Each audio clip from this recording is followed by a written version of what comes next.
ECRல property வாங்க எதுக்கு crores? lakhs போதுமே. Just 4 lakhsல ECR கோவலத்துல beach resort plot. EMI 12,000 only. Stepstone presents Secret Aura.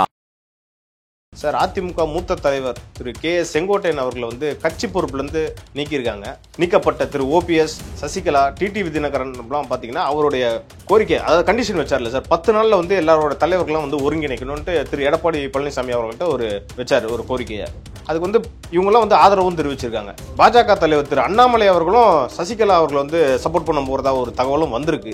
அது எப்படி சார் பார்க்குறீங்க? எங்கே போய் முடிய போகுது இது? நான் கேள்விப்பட்ட வரைக்கும் செங்கோட்டையின் பின்னாடி இருக்கிறது மத்திய பாஜக. இது குருமூர்த்தி சொல்லிட்டார், செங்கோட்டையன் ஒன்றும் தப்பு பண்ணலன்னு. குருமூர்த்தி தான் மத்திய பாஜகவோட மனசாட்சி, அமித்ஷாவோட மனசாட்சி அப்படின்னு தமிழ்நாட்டில் சொல்லணும்னா அது குருமூர்த்தி ஒன்று. நிமிஷத்தை நினைச்சாங்கன்னா பன்னீர்செல்வம் கிட்ட ரெட்டை எழுத்தி கொடுத்துட்டா வச்சுங்க, கதை கந்தலா போடும். அப்போ பன்னீர்செல்வம், டிடிவி தினகரன், சசிகலா, செங்கோட்டையன், தங்கமணி, வேலுமணி, இந்த குரூப் இவங்கெல்லாம் ஒன்றா சேர்ந்துடுவாங்க. சேர்ந்தாங்கன்னா எடப்பாடி தனித்து விடப்படுவார். இப்ப சாமானிய அரசியல்வாதியின் காலம். ஆளுமைகள் கலைஞரோ ஜெயலலிதாவோ எம்ஜிஆரோ இல்லை, இப்போ எல்லாம் சாதாரண நம்ம நெக்ஸ்ட் டோர் நெய்பர்ன்ற மாதிரி நம்ம பக்கத்து வீட்டுக்கார மனிதர் தான் முதலமைச்சர் நல்ல இருக்கு இப்போ கட்சி தலைவர். ஆகவே சின்னம் மட்டுமே வெற்றிக்கு இடம் கொடுக்கும் சொன்னாராம் அமித்ஷா. இவ்வளோ பேசுறாரு எடப்பாடி. ஜெயலலிதா இறந்த பிறகு முதலமைச்சராக வந்தாரு, சசிகலா ஜெயிலுக்கு போனாங்களே, நாங்கள் நினச்சிருந்தா கவுத்திருக்க முடியாத ஏக்நாத் ஷிண்டே மாதிரி ஒரே மாதத்தில் கவுத்து பாஜக ஆட்சியை கொண்டு வந்திருப்போம். ஆனால் தமிழ்நாட்டில் அது பண்ணக்கூடாதுன்னு நாங்கள் பண்ணல. 18லேருந்து 25 வாக்காளர்கள் அதிகமாக இருக்காங்க. அவங்களை நீங்கள் பணம் கொடுத்து விலைக்கு வாங்க முடியாது, மிரட்டி ஓட்டு போட வைக்க முடியாது. உங்கள் சாதனைகள் நீங்கள் என்ன பண்ணீங்கன்னு கேட்கணும். எம்எல்ஏ கேண்டிடேட்டாக போனீங்கன்னா எல்லாம் ரைட்டு, என்ன பண்ணீங்க போன வாட்டி அப்படின்னு இப்போ இருக்கிற எம்எல்ஏ கேட்கணும். புது ஆள்கிட்ட வரவங்ககிட்ட என்ன எழுதி கொடுப்பியா, கேரண்டி கொடுப்பியா, என்ன பண்ணுவேன், டெவலப்மெண்ட் என்ன பண்ணுற, உன் மறந்து நீயே வச்சுக்கோ அப்படின்றான். ஸோ இந்த வாக்காளர்கள் தான் வெற்றி தோல்வியை நியமிப்பாங்க.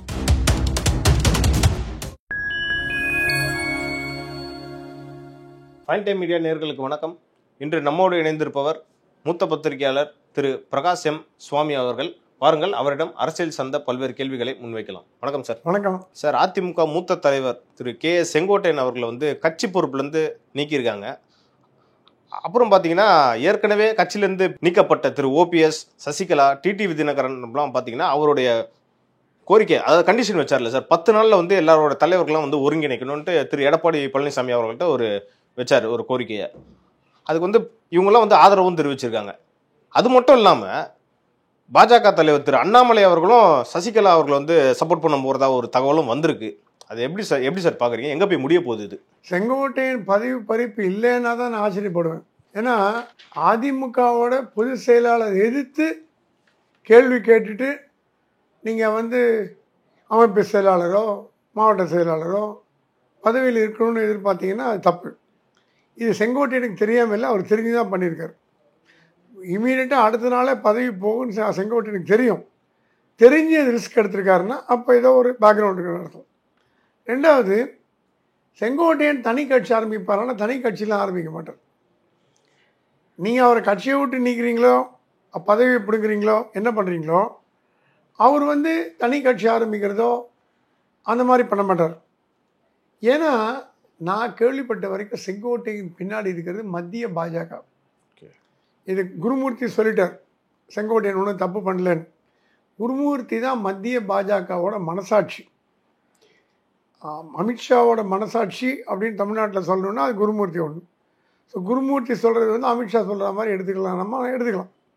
ஸோ குருமூர்த்தி வரவேற்றிருக்கான்ற பொழுது என்ன தெரியுது, இது பின்னாடி மத்திய பாஜக இருக்குது. நீங்கள் கேட்கலாம், என்னங்க அது வேடிக்கையாக இருக்குது, கூட்டணி அமைச்சு எடப்பாடி முதலமைச்சர்னு சொல்லிட்டு அப்புறம் ஒருத்தர் கொம்பு சீவி விட்டு அவரை செங்கோட்டையனை எதிர திருப்பி விட்டால் என்னங்க அர்த்தம் அப்படின்னு ஒரு கேள்வி கேட்கலாம். நியாயமான கேள்வி.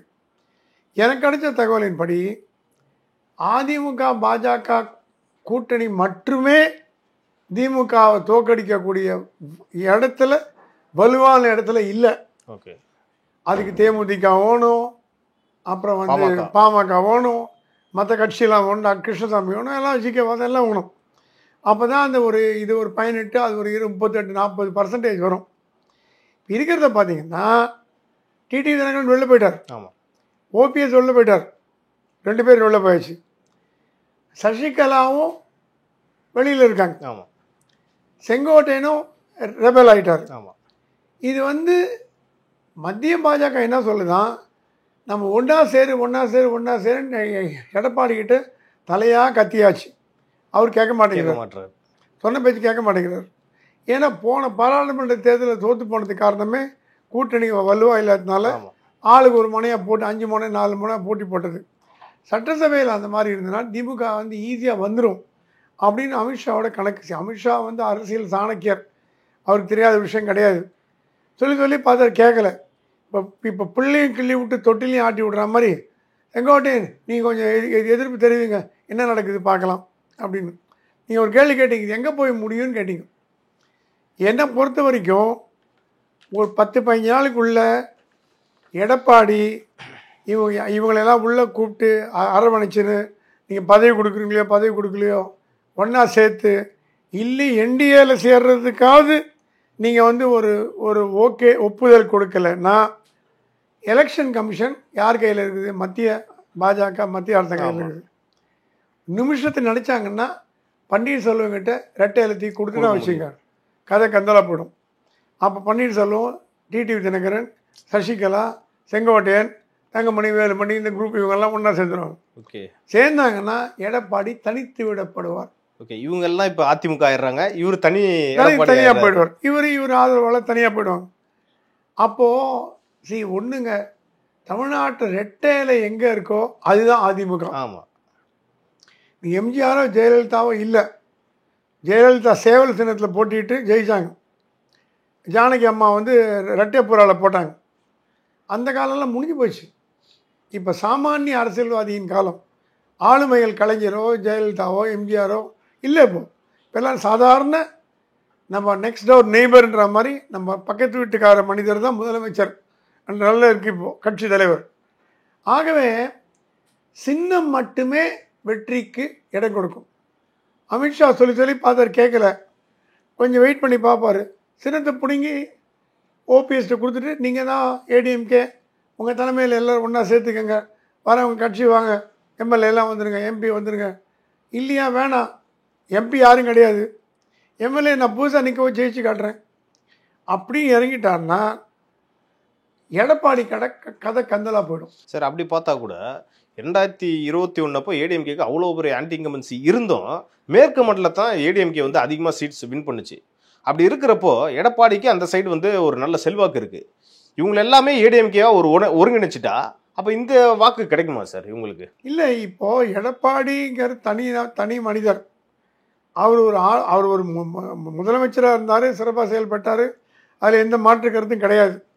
கட்சி யார் கையில் இருக்குன்னா எடப்பாடி கையில் தான் இருக்குது, அதுலேயும் மாற்று கருத்து கிடையாது.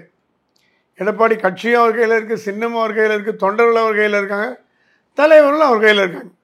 ஆனால் என்ன அவங்க டெல்லி கோவம்னா என் சொன்ன பேச்சு நீ கேட்க மாட்டேங்கிற. ஏன்னா குருமூர்த்தியை சொன்ன மாதிரி போன சட்டசபை தேர்தல் 2021 அதில் வந்து பார்த்திங்கன்னா ஒரு 40 இடத்துல பாஜக அதிமுக கூட்டணி தோற்று போனதுக்கு காரணமே டிடிவி தினகரன் ஃபேக்டர். ஓகே, டிடிவி தினகரனால ஜெயிக்க வைக்க முடியாது, ஆனால் தோக்க வைக்க முடியும். அவரால் அவருக்கு அந்த பலம் இருக்குது. அதனால தான் தலைப்பாடாக அடிச்சுக்கிறாராம் அமித்ஷா. ஐயோ, டிடிவி தினகரன் உள்ளே சேர்த்துக்கோங்க, அவரே எனக்கு பதவி வேணாங்கிறாரு, மந்திரி பதவி வேணாங்கிறாரு, அவர் ஆளுங்களுக்கு மட்டும் ஒரு 5 பேர் 4 பேர் சீட்டு கொடுங்க, அது கூட நான் கொடுத்துக்கிறேன், எங்கள் கோட்டாலேருந்து கொடுக்குறோம் அப்படின்னு அமித்ஷா போடுற கணக்கு வந்து ப்ராடர் கால்குலேஷன். எடப்பாடி போடுற கணக்கு வந்து இவர் இல்லாமல் டிடிவி இல்லாமல் என்னால் ஜெயிக்க முடியும், ஓபிஎஸ் இல்லாமல் ஜெயிக்க முடியும், செங்கோட்டை இல்லாமல் ஜெயிக்க முடியும் அப்படின்ற ஒரு மனக்கணக்கு போடுறார். அந்த மனக்கணக்கு பாராளுமன்ற தேர்தலில் குப்புற கவிக்குச்சு. ஒரு சீட்டு கூட வரல. எஸ்டிபியோட போய் யாராவது கூட்டணி வைப்பாங்களா? கூட்டணி வச்சுங்க, மக்கள் நிராகரிச்சிட்டாங்க. இப்போது சட்டசபை தேர்தலில் அதிமுக தனியாக போட்டி ஜெயிக்க முடியாது. அதனால தான் அது பாஜக தயவை தேடி போகுது. இப்போ இந்த கூட்டணிக்கு பாஜகவுக்கு அதிமுக வேணுமா, அதிமுகவுக்கு பாஜக வேணுமா? 2 பேருக்கு 2 வேணும். பாஜகவுக்கு அதிமுக வேணும், அதிமுகவுக்கு பாஜக வேணும். ஏன்னா அந்த 15% என்டிஏ அந்த கால்குலேஷன். சீமானடியும் போக முடியாது, விஜயோட போகிறது டூ ஏர்லி சொல்ல முடியாது.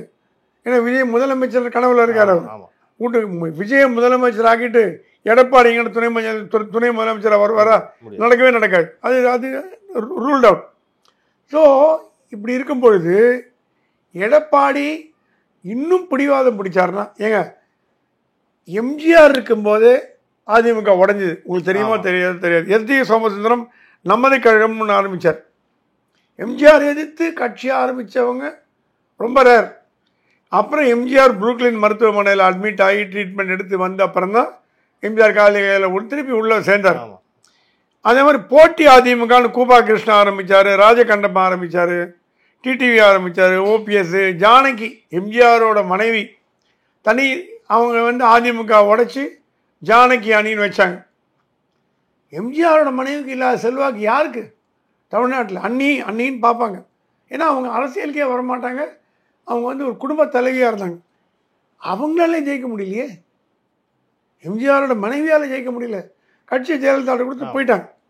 ஆகவே அதிமுகவில் சேருவதும் உடைவதும் சகஜம்.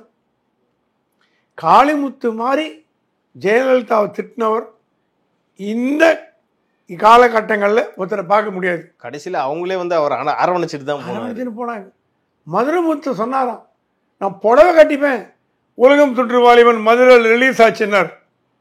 எம்ஜிஆர் கேட்டாங்களாம், என்னங்க இது மாதிரி மதுரை முத்து பேசுகிறாரு, திட்டி கொடுங்கன்னு. முத்தண்ணனை நான் திட்ட மாட்டேன், நாளைக்கு நம்ம கூட வருவார், வெயிட் பண்ணுங்கன்னாராம். அதே மாதிரி மதுரை முத்து எம்ஜிஆரோட ஜாயின் பண்ணி மதுரை மேயர் ஆனார். ஸோ எம்ஜிஆருக்கு இல்லாத செல்வாக்கா? எம்ஜிஆர் நினைச்சா மதுரை முத்து வேணா, காயலி முத்து வேணா, எந்த முத்து வேணா, போடா எல்லாம் நீங்கள் போ, நான் ஜெயிக்க முடியும்னு காமிச்சிடலாம். ஜெயலலிதா அந்த மாதிரி எவ்வளோ பேர் உள்ளே சேர்த்துனாங்க திரும்ப கட்சியில், சண்டை போட்டு போனவங்களெல்லாம் உள்ளே சேர்த்துனாங்க. ஸோ ஜெயலலிதா எம்ஜிஆருக்கு இல்லாத ஆளுமை உங்களுக்கு இருக்கா? அந்த பிடிவாதம் ஏன் சார் திரு எடப்பாடி? அது முதலமைச்சர் நாற்காலிக்கு பங்கம் வரும்னு பயப்படுறாரு. அமித்ஷா சொல்லி அமைச்சாராம் குருமூர்த்தி வழியா, ஐயா அவர்கிட்ட சொல்லுங்க, அதிமுக பாஜக கூட்டணி ஜெயிச்சால் 5 வருட ஆண்டுகள், திருப்பியா ரிப்பீட், 5 வருட ஆண்டுகள் எடப்பாடி தான் முதலமைச்சர். அது எந்த மாற்று கருத்தும் கிடையாது. ஃபுல் ஹேண்ட் கொடுப்போம் சொன்னாராம் அமித்ஷா. இவ்வளோ பேசுகிறாரு எடப்பாடி. ஜெயலலிதா இறந்த பிறகு முதலமைச்சராக வந்தார், சசிகலா ஜெயிலுக்கு போனாங்களே, நாங்கள் நினச்சிருந்தா கவுத்திருக்க முடியாத ஏக்நாத் ஷிண்டே மாதிரி ஒரே மாதத்தில் கவுத்து பாஜக ஆட்சியை கொண்டு வந்திருப்போம். ஆனால் தமிழ்நாட்டில் அது பண்ணக்கூடாதுன்னு நாங்கள் பண்ணல. அந்த 4 ஆண்டு காலம் அவரை நாங்கள் ரூல் பண்ண விட்டதே அவர் மேலே உள்ள மரியாதையில் தான். இப்போ அப்படி இல்லை, இப்போ தேர்தலில் போட்டு ஜெயிக்க போகிறார். அப்படி இருக்கும்போது அப்போவே நாங்கள் கலைக்காத போது இப்போ கலைப்போமா அப்படின்னு சொல்லி அமைச்சிருக்காரு. எவ்வளோ சொன்னாலும் எடப்பாடி கேட்க மாட்டேங்கிறார். அவருக்கு என்ன பயணம், நாளைக்கு த்ரெட்டு வந்துட போகிறான்னு. இப்போது ஓபிஎஸ் சொல்லிட்டார் எனக்கு பதவியே வேணான்ட்டார், டிடிவி சொல்லிட்டார் எனக்கு பதவியே வேணான்ட்டார். ஓபிஎஸ் கட்சி பதவி வேணாம், ஆட்சி பதவி வேணாம், முதலமைச்சர் வேணாம், துணை முதலமைச்சர் வேணாம், கோஆர்டினேட்டர் வேணாம், கட்சியில் நான் பாட்டு ஒரு மெம்பராக இருக்காங்க. என்னங்க தப்பு? துரோகம் பண்ணுறீங்க. யார் யாரெல்லாமோ துரோகம் பண்ணாங்க. அப்படி பார்த்தீங்கன்னா டிஎம்கே கேபினெட்டில் 9 பேர் ஏடிஎம்கேல போனவங்க தான். அவங்க துரோகம் பண்ணிட்டு போகலையா? நாளைக்கு சேகர் பாபு வந்தால் எடுத்துக்க மாட்டீங்களா? கண்டிப்பாக எடுத்துப்பீங்க. கண்டிப்பாக எடுத்துப்பீங்க. செந்தில் பாலாஜி வந்தால் எடுத்துக்க மாட்டீங்களா? ஸோ அப்படி இருக்கும்பொழுது அரசியலில் எதுவுமே நிரந்தரம் கிடையாது. நிரந்தர நண்பனும் கிடையாது, நிரந்தர பகைவனும் கிடையாது. இது எல்லாருக்கும் தெரிஞ்ச பாலப்பாடம். அப்படி இருக்கும்பொழுது சொல்லி பார்த்து கேட்கலன்னா அமித்ஷா சொன்னாராம், சிக்னல் காமிச்சாராம், செங்கோட்டையன் ஸ்டார்ட் மியூசிக் ஆரம்பி, பார்த்துக்கலாம், வேடிக்கை பார்க்கலாம். ஸோ செங்கோட்டையனுக்கு பின்னாடி யார் இருக்கான்னு கேட்டிங்கன்னா மத்திய பாஜக இருக்குங்கிறது எனக்கு கிடைச்ச தகவல். ஓகே சார், அதாவது இப்போ திரு செங்கோட்டையன் அவர்கள், ஓபிஎஸ், டிடிவி, சசிகலா இவங்க எல்லாமே ஒரு டீமில் இருக்காங்க சார். இந்த ஃபேக்ஷன் வச்சுக்கோங்க. நாளைக்கு எடப்பாடி தனித்து விடப்பட்டால் அவருக்குன்னு இருக்கிற ஒரு செல்வாக்கு நாளைக்கு ஒரு ஃபோர்ஸாக வரும் சார். அது கூட டிஎம்கேக்கு ப்ளஸ் பாயிண்டாக போய் முடியாதா சார்? இல்லை, இப்போது நீங்கள் சொல்கிற ஒத்துக்கிறேன். எடப்பாடி தனித்து விடப்பட்டால் அவர் 0 ஆக மாட்டார். +20 +10 ஏதாவது ஒன்று வரும், ஏதாவது ஒரு பர்சன்டேஜ் வரும். ஏன்னா ஒரு முதலமைச்சராக இருந்தால் என்னதான் இருந்தாலும் அவருக்கு கட்சியோட இருக்கும். ரெட்டையில சின்னம் இல்லாமல் போனால் கூட அப்படி பார்த்தீங்கன்னா கடந்த பாராளுமன்ற தேர்தலில் ரெட்டையில சின்னத்திலையா பன்னீர்செல்வம் போட்டி போட்டார் இல்லையே? ராம்நாட்டில் பன்னீர்செல்வம் போட்டி போட்டது பலாப்பழ சின்னம், ரெட்டையில இல்லை. அவர் முதலமைச்சர், அதிமுகவோட முதலமைச்சராக இருந்தவர். அவராலேயே ஜெயிக்க முடியல, பலாப்பழத்தை வச்சுட்டு ஒன்றும் பண்ண முடியல. ஸோ தமிழ்நாட்டில் சூரியன் இலை 2 தான், வேறு அதுக்கப்புறம் கை, அப்புறம் தாமரை, வேறு எந்த சின்னமும் ஜனங்களுக்கு தெரியாது. கை தாமரை கூட அந்த அளவு கிராமத்துக்கு தெரியாது. இலை சூரியன் 2 தான் தெரியும். அவங்க யார் வேட்பாளர்னு கூட பார்க்க மாட்டாங்க. சூரியனை கொடுத்து இலைக்கு போட்டு இப்படி தான் பேசுறது, அப்படி தான் இருக்கும் கிராமத்துல எல்லாம். அதனால் சின்னத்தை வச்சு தான் வேல்யூ. ஒரு அசம்பிளி தேர்தலில் கொள்கை முழக்கமோ கட்சியோட இதுவோ நிலைப்பாடோ எதுவும் வேலைக்காகாது. நீங்கள் கொடுக்குற காசு, தேர்தலுக்கு முந்தின நாள் பணம் கொடுக்குறீங்க பாருங்கள், 5000 10,000, அது வேலைக்காகும், குவார்டர் வேலைக்காகும், இதுதான் வேலைக்காகுமே தவிர வேறு எதுவும். யார் அதிகமாக பணம் கொடுக்குறாங்களோ அவங்க அந்த கட்சி தான் ஜெயிக்கும். இதுன்னு வேறு வழி இல்லை. அப்படி தான் தமிழ்நாடு ஆகிப்போச்சு. அது நியாயமாக நியாயம் இல்லைன்னு கேட்டிங்கன்னா, நியாயம் இல்லை இல்லாமல் இருந்தால் கூட பணம் கொடுக்குற கட்சி தான் ஜெயிக்குது இப்போது. அதனால தான் எல்லா கட்சியும் தேர்தலுக்காக ஒரு 10,000 கோடி 20,000 கோடி சேர்த்து வைக்கிறது காரணமே மோடி இன்னமும் ரீஃபார்ம் பண்ணுறேன், அந்த ஜிஎஸ்டி ரீஃபார்ம்ங்கிறாரு. மற்ற நாடுகள் மாதிரி சிங்கப்பூர்ல எல்லாம் தேர்தல் நிற்கிறவங்களுக்கு அரசாங்கமே செலவு பண்ணும். அமெரிக்காவில் ₹1 நீங்கள் எக்ஸ்ட்ரா இப்போ $200 நீங்கள் டொனேஷன் கொடுக்கலான்னா $200 தான் ஒருத்தர் டொனேஷன் தர முடியும். எல்லாமே அக்கௌண்ட் தான் அங்கே. அந்த மாதிரி சிஸ்டத்தை கொண்டாந்தாரா? 10 வருஷமாக ஆட்சியில் இருக்கார், இன்னும் 15 வருஷமாக இருக்கார். தேர்தல் சீர்திருத்தம் பேசுகிறீங்க. இது மோடி கொண்டு வந்து தேர்தலில் யாரும் செலவு பண்ணக்கூடாது, அரசாங்கமே செலவு பண்ணும். ஒரு கேண்டிடேட்டுக்கு 10,000 கொடுக்கும், 20,000 கொடுக்கும், 1,00,000 கொடுக்கும். அந்த மாதிரி சொன்னீங்கன்னா நியாயம். அது சொல்கிறத விட்டுட்டு நீங்கள் போய் அரசியலில் நேர்மை, அரசியல் சொந்தம்னு சொன்னீங்கன்னா ஒன்றும் க்ளீன் பண்ண முடியாமல் போகுது சார். அதே மாதிரி வந்து பார்த்தீங்கன்னா விசிகா தலைவர் திரு திருமாவளவன் என்ன சொல்லியிருக்காருன்னா, செங்கோட்டையன் முழுமையாக மனம் திறக்கவில்லை. அதே மாதிரி காங்கிரஸ் மாநில தலைவர் திரு செல்வ பெருந்தகை அவர்கள் வந்து இது வந்து ஏற்கனவே வந்து மக்கள் வந்து ஒரு கெடு கொடுத்துட்டாங்க அதிமுக பாஜக கூட்டணிக்கு, அதுவும் இல்லாமல் இது ஒரு மூழ்கின்ற கப்பல் அப்படின்ற மாதிரி சொல்லியிருக்காங்க. இதில் குறிப்பிட வேண்டிய விஷயம் என்னன்னா, திமுக இதை பற்றி வாயை திறக்கல. ஏன்னா இது வந்து வேற பார்ட்டி இஷ்யூன்றதுனால. ஆனால் திமுக வந்து இவங்களை வந்து பேச விடுதா? அப்படி பேசினா எக்ஸ்ட்ரா 2 சீட்டு கிடைக்குமான்னு ஒரு நப்பாசையில் இருக்காங்க விசிகேவும் காங்கிரஸும். ஸ்டாலின் சொல்லிட்டாராம் மொத்தமே 40 சீட்டு தான் எல்லாருக்கும் பிரித்து எடுத்துக்க, ஆனால் அதுக்கு மேலே கிடையாது சொல்கிறார். க்ளீனாக சொல்கிறார், 200 சீட் எங்களுக்கு, அதுக்கு மேலே கிடையாது. அப்படி இருக்கும்பொழுது எப்படி ஸ்டாலினோட நன்மதிப்பை பெறலாம் அப்படின்னு அவருக்கு முன்னாடி போய் முந்திரி கொட்டை மாதிரி பண்ணி ஸ்டேட்மெண்ட்டை விட்டு அதிமுக உங்கள் கட்சி உடைய போகுது, நாளைக்கு என்ன பண்ண போகிறீங்க? அப்போ மற்றவங்க கேள்வி பண்ணுவாங்கள்ல. மற்ற கட்சி விவகாரங்களில் தலையிடுறது தப்பு. கமெண்ட் இப்போ அண்ணாமலை கூட கேட்டால் அவர் மாதிரி கமெண்ட் பண்ணிட்டு போனார். அந்த மாதிரி பண்ணமே தவிர நீங்கள் வந்து கேலி பண்ணிங்கன்னா, நாளை உங்கள் கட்சியை உடஞ்சிதுன்னா நாளைக்கு நீங்கள் வேறு கூட்டணி போனீங்கன்னா அப்போ ஸ்டாலினுக்கு துரோகம் பண்ணுற மாதிரி தானே ஆகுது.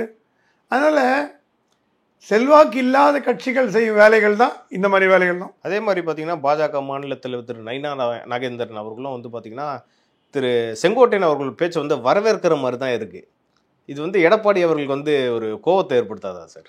இது நான் முதலே சொன்ன மாதிரி பாஜகவோட ஆதரவு அரவணைப்பு இல்லாமல் செங்கோட்டையன் இதை பண்ணியிருப்பாரான்னு கேட்டிங்கன்னா பண்ணியிருக்க முடியாதுன்னு தான் நான் நம்புகிறேன். ஓகே, இது பிளான் பி. இது வந்து பிளான் பி பண்ண வச்சுட்டாங்க. செங்கோட்டையன் ஏன் தேர்ந்தெடுத்தாங்கன்னா, செங்கோட்டையன் மூத்த தலைவர், எடப்பாடியோட சீனியர், கட்சியிலேயே இருக்கிறதுலே சீனியர் மோஸ்ட் அவர் தான். நான் கான்ட்ரவர்ஷியல் மேன், எந்த பதவியும் ஆசைப்படாதவர், அவர் உண்டு வேலை ஒன்று இருப்பவர், அவர் மேலே பெரிய குற்றச்சாட்டுலாம் ஒன்றும் கிடையாது. ஆகவே நயினார் நாகேந்திரன் வரவேற்கிறதோ அண்ணாமலை வரவேற்கிறதோ எக்ஸ்பெக்டட் லைன்ஸ், அன்எக்ஸ்பெக்டட் லைன்ஸ் தான் எல்லாமே, எதிர்பார்த்து போகிற வழி தான் எல்லாமே.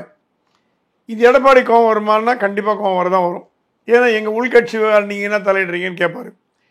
எடப்பாடி பாஜகவை எதிர்க்கிற அளவுக்கு எதிர்க்கிற திறனியில் இருக்காருன்னா இல்லை, அதையும் உண்மை.